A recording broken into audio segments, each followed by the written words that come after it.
یہ وہ شخص تھا جو 1000 بندے پر اکیلا بھاری تھا، عمر بن خطاب۔ یہ وہ شخص تھا جو لشکر میں کھڑا ہو تو دور سے نظر آتا تھا۔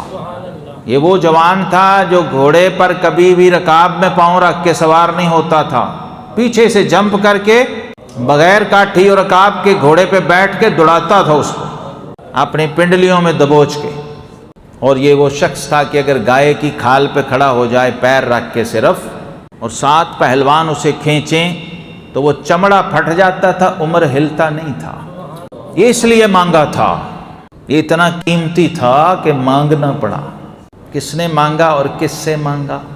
اس کا مطلب ہے کہ اسلام کو ضرورت تھی عمر کی، تو کون ہے بھائی؟ اگر اسلام کا مطلب ہے اللہ رسول کو تو عمر کی ضرورت ہو، اور تجھ جیسے کیڑے مکوڑے کو ابھی توفیق ہی نہ ہو، نصیب ہی نہ ہو، اور ہوتی بھی نہیں ہے۔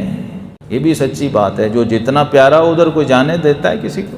اللہ رسول جس کو اتنی تیاریوں سے لائے ہوں، وہ ایسے ہی جانے دیں گے تجھے اس کی حدود میں؟ اس کا نام لینے دیں گے؟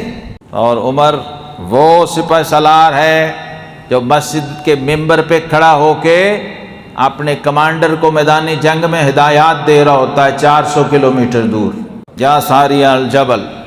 عمر وہ ہے کہ اس کی رعایا میں، سلطنت میں اگر دریا بھی جوش مارے طغیانی میں آئے تو مدینے سے خط لکھتا ہے، اے دریائے نیل، اگر تو اللہ کے حکم سے چلتا ہے تو پھر اللہ کا بندہ عمر تجھے حکم دیتا ہے کہ سیدھا ہو جا، اور زمین پہ اگر زلزلہ آئے تو اسے درہ مار کے کہتا ہے میں نے کبھی ظلم کیا تجھ پہ جو ہلتی ہے ٹھہر جا۔